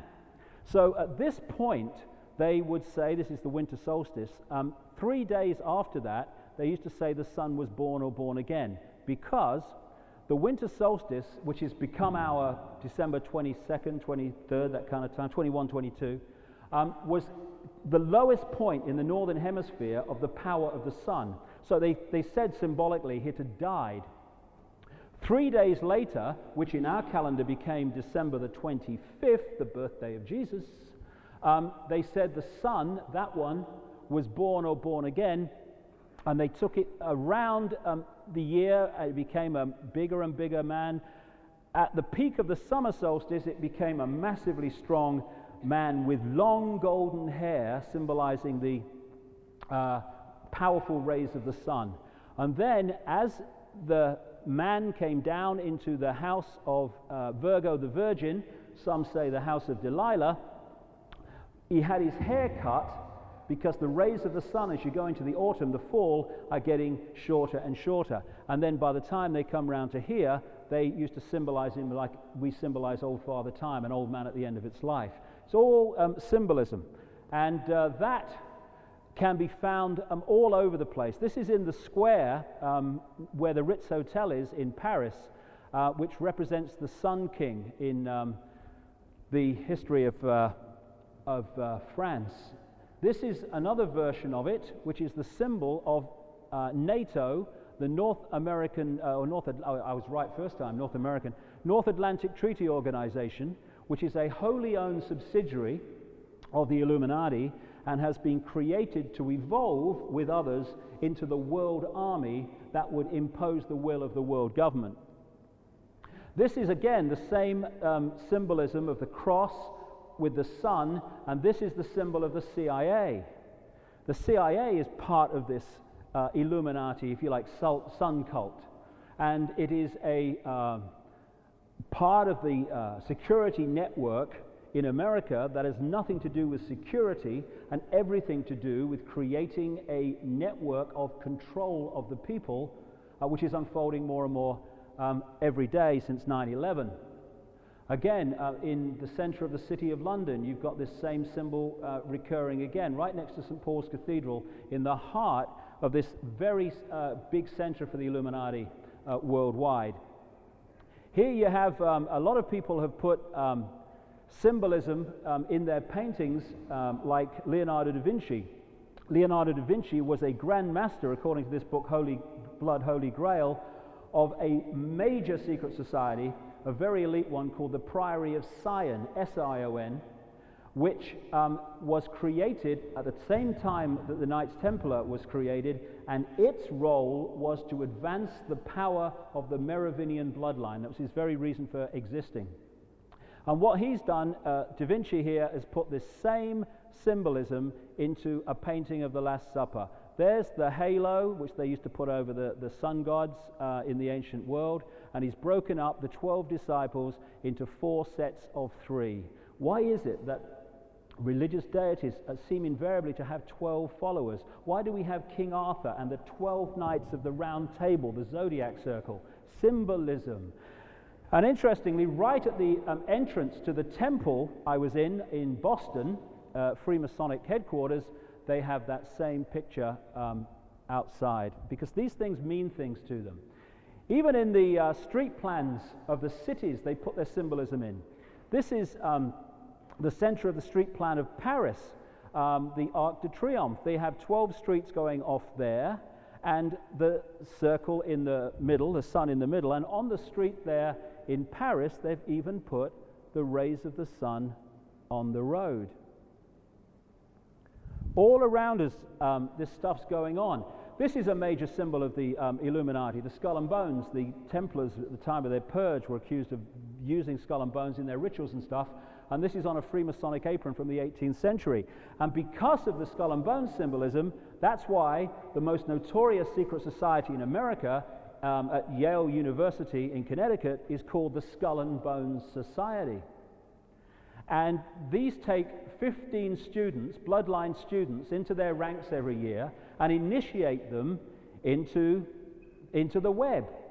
Part of the ritual, apparently, is lying naked in a coffin, telling your sexual exploits to all the other people. There's people dressed as devils. And on my website, there's a account of a newspaper journalist on the New York Observer who used night vision equipment and other stuff to record one of these part of this rituals, which goes on in the courtyard at the back, and it's absolutely bizarre. And he was a member of the Skull and Bones Society. His father was, he is, and the Skull and Bones Society is a network of cementing apparently unconnected people right the way through American politics, banking, business, and media ownership, who are working to the same end while appearing to be unconnected in the daily arena.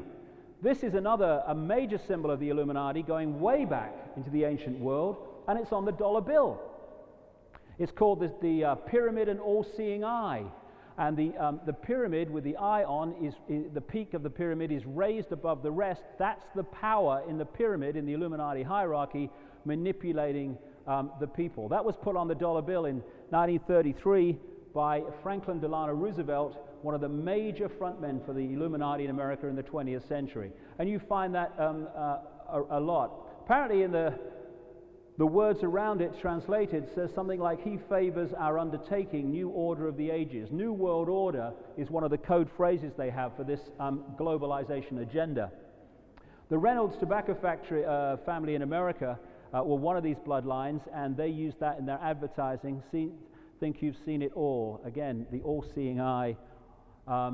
You see it in many adverts of companies as well. And here we have, very recently, since 9/11, the American government have started this organization, the Information Awareness Office, to spin the story to the people, to get the people to believe what they want them to believe, and they use that very same symbol going over the earth for this organization.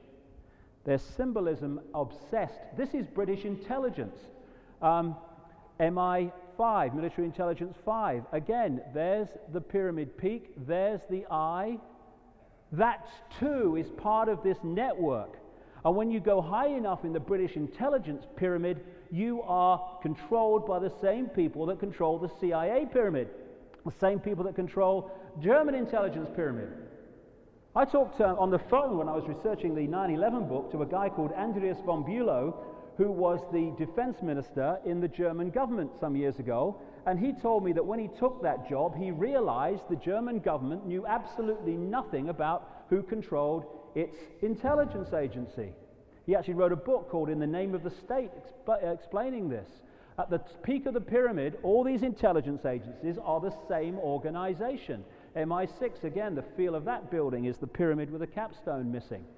You go to Dealey Plaza, and again, where they killed Kennedy, and there is, again in the street plan, the pyramid with the capstone missing, if you look at it from above. Now, if I saw that in isolation, you might say, oh, hold on a second, you know, there are coincidences, don't go over the top, mate. But when you research this year after year, the level of obsession with symbolism is absolutely astonishing. This place was the site of the first Freemasonic temple in Dallas and is called the Trinity region. This is the Trinity River just here.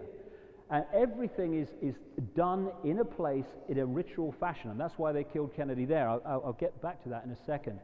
CBS, Columbia Semiramis Broadcasting, has the eye, the all-seeing eye, on the screen all the time you're watching the program. But there's no greater expression of Illuminati symbolism than the lighted torch or the flame. That is the key one that's gone all the way through history. The illuminated ones. This is a statue put in Rockefeller Center in New York by the Rockefellers of a Greek figure of myth called Prometheus holding the flame. To the Rockefellers, who were one of these Illuminati bloodlines, that would be extremely significant symbolism. And that's why the Queen Semiramis symbolism on the Statue of Liberty is holding the lighted torch, the torch of liberty, according to what the American people are told. In fact, it's the torch of the Illuminati, held by Queen Semiramis. We're running the show, we're showing you, and you think you're looking at freedom. Same thing. Also in France, on an island in the River Seine, again, same symbolism, Queen Semiramis is a virtual mirror image of the Statue of Liberty and the goddess of the Republic. Now, when they killed Kennedy in Dealey Plaza, the Scottish Rite of Freemasonry afterwards put up an obelisk, again an Illuminati symbol going way back, the phallic symbol, and on the top they put the lighted torch. We killed him, we're telling you, but you can't see it, can you? From that day to this, they put the lighted torch on the grave of Kennedy. We killed him, we're telling you, you can't see it, can you? Right on top of the Pont d'Alma tunnel, where people take their tributes to Princess Diana, is a massive, exact replica of the flame held by the Statue of Liberty standing on a black pentagram. The same thing comes up again and again. Now, because, as I'll get into when we've had a break, the Nazis were created by the same network that was behind the Allies in the Second World War, and because the Nazis were created by this secret society network I'm talking about, the same symbolism was used by them. This guy's won the sod in lottery. There's the Knights of Malta symbol. There's the skull and bones that has come up again and again. There's the tampered with swastika to indicate the negative. And there's the eagle, which evolved as an Illuminati symbol out of the phoenix bird of Egypt. And this symbolism is not just to talk to the subconscious and not just for show. It means something. How many people in America know this, but as some lawyers have now exposed, this is the case. When I first went to America, I couldn't understand why, when I went into a government building or anything kind of official, The bloody American flag had a gold fringe round it. What did they put a gold fringe around it? That's not the American flag, is it? Then you realize something. There is something called the international law of the flag. And it goes back to the time of when lots of things were happening on ships moving around the world. And the law of the flag is that whatever flag is flying on the ship, that is the law under which that ship is run, and by walking on the ship and seeing that flag, you are accepting that you will be judged under that law. A flag with a gold fringe around it means maritime law, in other words, court-martial law in effect, and also comes under something called the Uniform Commercial Code. And a number of lawyers in America have now started to get wise to this, because the reason they put a gold fringe around the American flag in every court of America, in every federal building and every federal agency, is because while walking into that building with that flag flying, including a court, you are accepting that you will be judged, tried in court under maritime law and the Universal Commercial Code, which completely pushes aside the Constitution of the United States and all the laws passed through Congress. And people don't know that.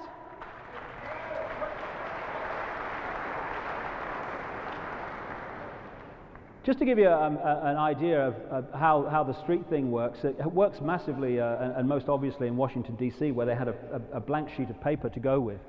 First of all, this is the entrance to the Mother Lodge of Freemasonry in London. I show that because the reversed pentagram, like I said earlier, is a classic symbol of Satanism, reverse symbolism from the five-pointed star. And this comes from a book called Talisman of the United States, in which this American guy painstakingly went through the street plan of Washington and found it was absolutely awash with esoteric symbols and reverse symbols like this. When they are reversing their symbolism, they either reverse it literally or they distort it, these esoteric symbols, so they're no longer balanced, and that indicates the negative also. And in the street plan, this is the White House, this is the Congress building. In the White House, one, you've got the reverse pentagram in the street plan. You've got that there as well with the Congress building. And if you go, of course, into the center of a pentagram, you have a pentagon. And it's absolutely no accident why the center headquarters of the American military is in a building shaped and called by that name. But if you go through the center from the White House, very short distance, through the middle here, you get somewhere here, you find a very strange building in Washington, this one. It's got a feel of ancient Egypt. You've got the symbolic representation here of the Sphinx, and behind there you've got our old friend, the sun coming up over the horizon, the symbol of Horus from Egypt, closer view of it. So what is this building in Washington, for goodness sake, in 2003? It's the Supreme Headquarters, 33rd degree, Scottish Rite of Freemasonry. Because Freemasonry did not begin, like I said earlier, in the 1700s, it goes way back into the ancient world and can be followed through under different names right the way through to the present day, and that's why they have this symbolism. And the chair of Washington, he has a statue in the back of that that building, that Supreme Headquarters. And this is a picture in that Freemasonic headquarters in Boston. They certainly aren't talking about Freemasonry starting in the 1700s, and they're depicting it coming all the way through history as, in effect, a hidden hand behind people in power and global events from centuries past through centuries to come. And again, you look at the Rosicrucians, another organization which at its peak locks into the network. Lots of people involved lower down haven't got a clue what they're involved in.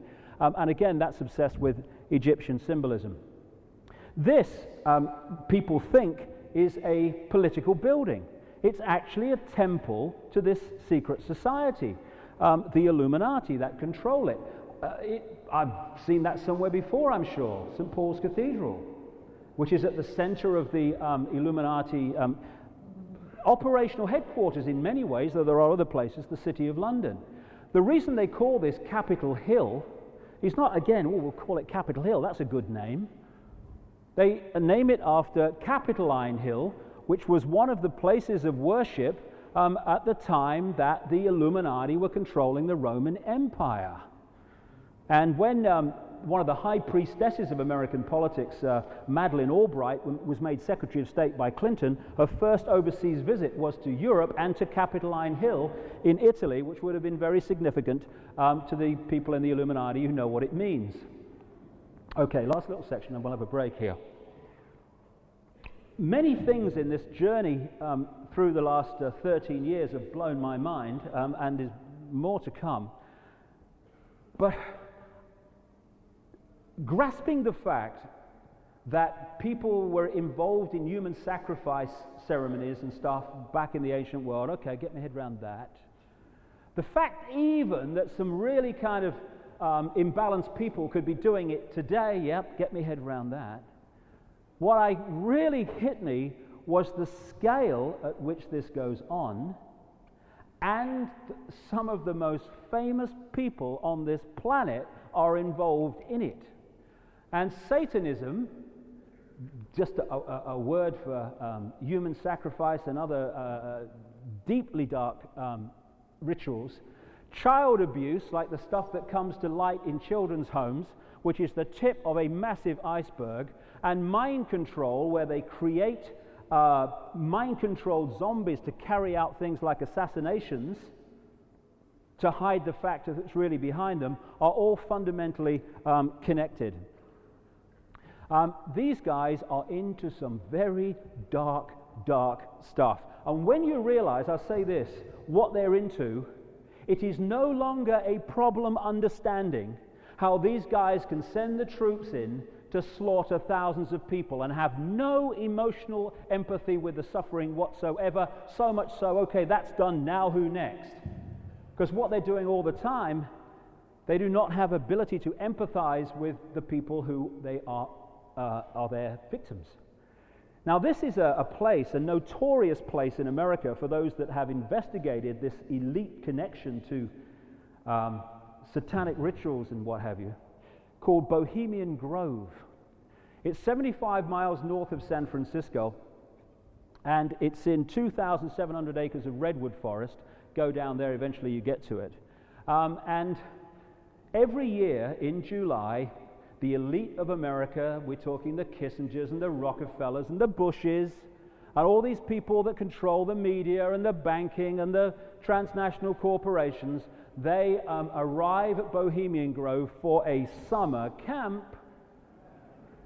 to let the cares of the world drop from their shoulders. Talking to people as I have, and some people have written books about their experiences, but of course they don't get out there in the mainstream at all. What goes on at Bohemian Grove among this elite is utterly staggering, but not staggering to me any longer. Here is a picture taken at Bohemian Grove in 1957. This is a guy called Glenn Seaborg, who gave the world plutonium. Nice man, very helpful. Now, Bohemian Grove, 1957. Ooh, Tricky Dicky. Uncle Ron. One's a B-movie actor at the time, getting on and on his horse, and the other one is 3 years from taking on Kennedy in the 1960 election. Both members of Bohemian Grove, this elite club, both go on, despite their very different backgrounds, to become president of the United States. Why? Because presidents aren't elected, they are selected.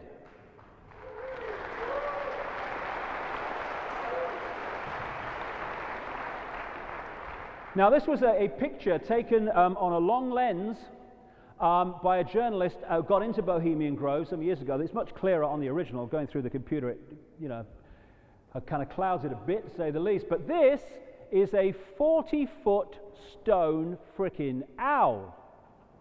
And over here are all the Bohemian Grovers, observing this opening ritual. Now, the real deal, as the people I've talked to over the years have told me, goes on in smaller groups of elite in the forest during the rest of the week. But this is the opening ritual. It's called the cremation of care, where they say they're burning their cares away and all that stuff.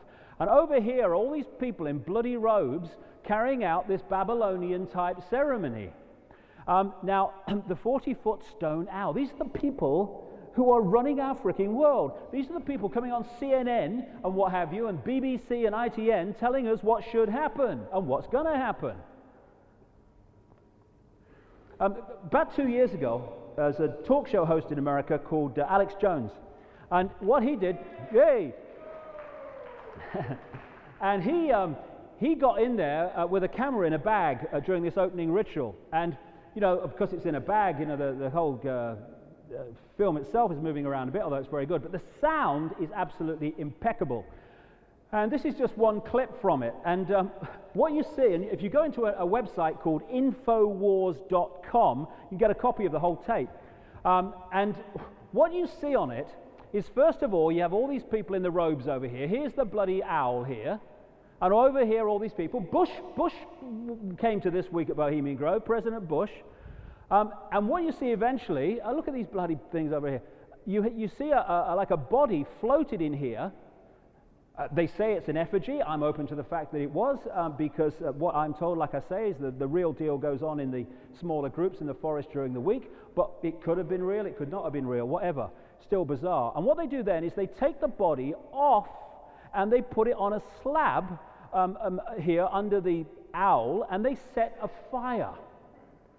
Now, what you hear very clearly on this tape, whatever the background, is when they set fire to this effigy body, you hear a blood-curdling, bloody scream. Now, one of two things are happening here. Either they're actually doing it to somebody, or they've actually put a blood-curdling scream on the tape to blast out as part of the ritual. Either way, these are the people running our world and deciding to bomb Iraq or Kabul or anywhere they fricking choose.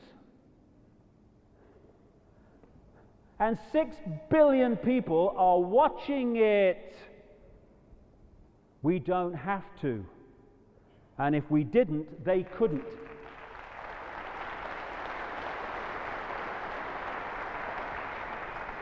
So the symbol of the Bohemian Club, as they call it, is the owl. Now, the owl is significant to the Illuminati going right back to Babylon. This is an original Babylonian depiction of a Babylonian goddess, and they are guarded by the owl. How interesting that I should find this on a map of the Congress building in Washington. All I've done is drawn a red line around the roads within the complex of the Congress building, and it's got the Congress in its belly. How appropriate. Now, this next one I have done absolutely nothing to. It is just a straight shot from a street directory you can find anywhere in Washington today. An owl with the Congress in its belly standing on a pyramid. Everything is symbolism to these people. Washington is absolutely awash with it. Now, just after Washington died, I think it was, sometime after Washington died, they decided they wanted a statue of him. So I'm sure there was someone in America that could build a statue, but they got it from northern Italy. And when it arrived and they unveiled it, this is in the Smithsonian Museum now in Washington, when they unveiled it, it was like, what have you done to our George? Naked from the waist down, Bill Clinton's covered with a piece of cloth, arm in the air, thing down here. What's going on? Aghast the people were. Well, maybe, just maybe, that is what's going on. This is the combination. This is a combination symbol of the negative force, devil, whatever these people are into, called Baphomet, which the Templars were also said to have been worshipping all this time ago. He'll come back soon as well. Now, the symbol in Satanism for the devil, the negative force, is holding the two middle fingers down and the two outside fingers up, or just keeping them down without using the thumb. I didn't realize that till I started looking at this, but that's what it is. There we go, another version of it. How funny, the number of times you see these people. The number of times you see these people, these are just a few examples of the way they use this symbol. I mean, that might be kind of just a one-off, but is that a one-off? Is that a one-off? Is that a one-off or that one-off? And then you've got in Italy, this guy Berlusconi, Illuminati placeman extraordinaire. It's like having Rupert Murdoch as Prime Minister of Britain. He's there, major Illuminati player. Is that an accident or coincidence? Hey. They're laughing at us, but not for much fricking longer. Now,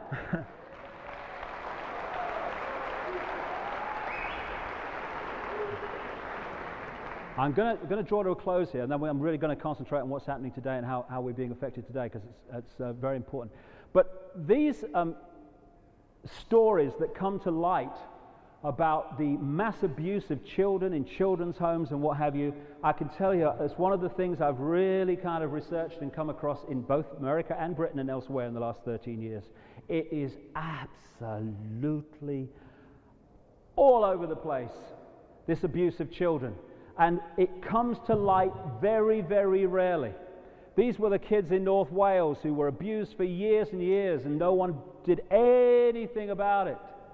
And the reason it happens, and I'll connect this in a second to Satanism and mind control, the reason it happens is because of this same structure. You have this few at the top who are controlling all the different elements necessary to cover up what they are doing. You do not have to control everyone in social services to stop an investigation into a very famous person abusing children.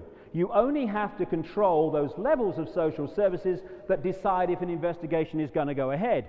You don't have to control every policeman to stop a police investigation into the same thing. You only have to control those levels of the police that decide if the investigation is going to go ahead or not. You also control the media, which shuts a lot of this stuff up or ridicules it, and all these other areas that stop the real deal coming out. So whatever comes out is a tiny, tiny fraction of the children being abused every day by some of the most famous people on earth. Aren't they, Father George Bush? Yes, they are, constantly. This is how it works. And they want this to happen for this reason. There are an enormous number, millions in America, of mind-controlled people. The government mind control project, MK Ultra, actually some of it came to light back in the 70s to such an extent that the government had to settle out of court with some people to stop the thing going to court and the whole thing starting to come out. But what came out was once again a fraction of what actually happens. And there are offshoots of MK Ultra that are specific for certain tasks like assassinations and what have you, that are perpetrated by the very people I'm talking about here to advance their agenda. And it works like this. We have a mechanism in the mind which shuts out the memory of extreme trauma. This is what kicks in when we have a really bad road smash and we can't remember the immediate run up to the impact and what happened afterwards. And on that level, it's a good thing, because what the mind does is it puts an amnesic barrier around the memory of extreme trauma. Therefore, good thing, we don't keep reliving the horror in our conscious mind. What they realized, and one of the key people involved in this in the modern world, because they've known about this for a long time, was Joseph Mengele, the angel of death in the concentration camps of Germany, who had an endless number of people on which to experiment, particularly children. And they perfected a form of mind control called trauma-based mind control, in which, to be most effective, You start with children before the age of 5 and 6. And what you do is you traumatize them in every way you can think of. You first of all establish what makes them most terrified, and then you make them experience it. You make them experience having animals sacrificed in front of them, children sacrificed in front of them. You have them abused sexually and violently, and what happens is, because the mind shuts out extreme trauma, amnesic barriers form like a honeycomb all around the mind. In the mind control industry, they call them altars. They give people a front altar, which is the personality that people around them think is them, the one that interacts with people in the daily world. What they do, however, and what they found, is that you can program these altars, these amnesic barriers, each of which are under the impression they are the whole mind, with certain programs and with certain tasks. And you push these programmed altars into the subconscious, and the front altar, which they give you, oh yes, that's old Billy, or that's old Mary, yes sir, I know her. But in the back are these programs, and all they need is whatever has been programmed in as the trigger word, the trigger phrase, the trigger color, the trigger sound. And when that trigger happens, the front altar swaps with the back altar, and that becomes in control of events. We've all heard about the Manchurian candidates and all that stuff. We're talking that massively advanced. And what they do with these people, and I've talked to so many of them who've begun to have these flashback memories and start to get their mind back, talk to endless numbers of them around the world, and they all tell the same basic story, and they all tell of the same basic people over and over again who were involved with it. And what they do is they will program a altar with an assassination program to a target victim, and then when the programming is triggered, they will carry out that programming. They will go into a school in Dunblane and blow children away. They will blow someone away that the Illuminati want out of the way. And what they do with assassination programs a lot of the time is they program the front altar to be, as we say, not quite the full picnic. So that when the assassination program is activated and they blow someone away, people who knew them go, yeah, well, he was a bit strange. There was something about it. Yeah, he was a strange man. Oh, he's just a nutter then. End of flipping story. No road back to who's really behind it. And the other thing they do is that they activate back altars to become the front altar when children are abused mercilessly by people like Father George Bush and others. And then when the abuse is over, the altar that experienced it is pushed back in the mind, the front altar comes back. That child does not know what has happened to it, cannot remember. And it's only much later in life, and it's happened to more and more people, that the memory suddenly floods back as the amnesic barrier breaks down. And there are millions of there's an organization in America called the Delta Force. Within the mind control community, they're known as the toy soldiers, because their very training is designed to turn them into, yes sir, who shall I shoot sir, boo, thank you sir, zombies. I'll just finish here on this bit, we'll have a break, but one of the greatest forms of programming is subliminal. I'll get this towards the end, which talks to the subconscious mind. And one of the greatest programmers of children, the common themes of children programmed in these elite mind control projects in America is Disneyland and Disney and the Disney Corporation. And how interesting that in that Freemasonic headquarters in Boston, I should find this from the International Dumole, Walt Disney, which has now been taken over by a bigger corporation. And guess how many of them there are around there? 12, of course there were. Would there be any other? The Disney Corporation is a major Illuminati operation targeting children. And as J. Edgar Hoover said, the infamous head of the FBI, and he should know, the individual is handicapped by coming face to face with a conspiracy so monstrous he cannot believe it exists, and that is its greatest form of defense.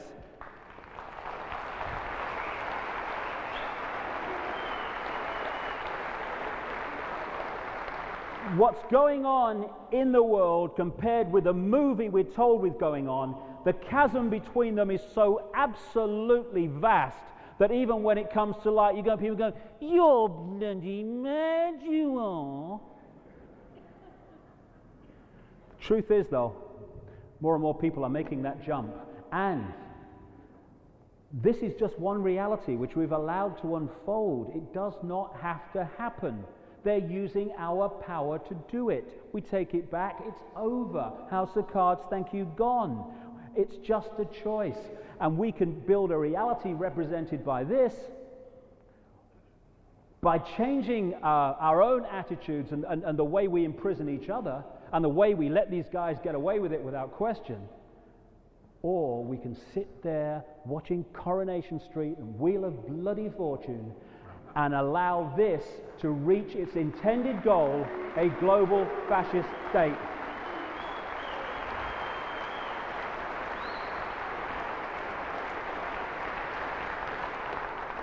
Okay, I've gone on. You know, it's just kind of funny. I've had the bloody hands-on healing. I've had the crystal therapy. I've had the acupuncture, and I've still got verbal sodding diarrhea. I can't shift it. But if we could take a quick break, because I've got so much to say and so much to pass on. Say if we could start back at 4:05, and I want to really go into 9/11, Iraq, and all this stuff, and the real deal of what's gone on. Thank you very much.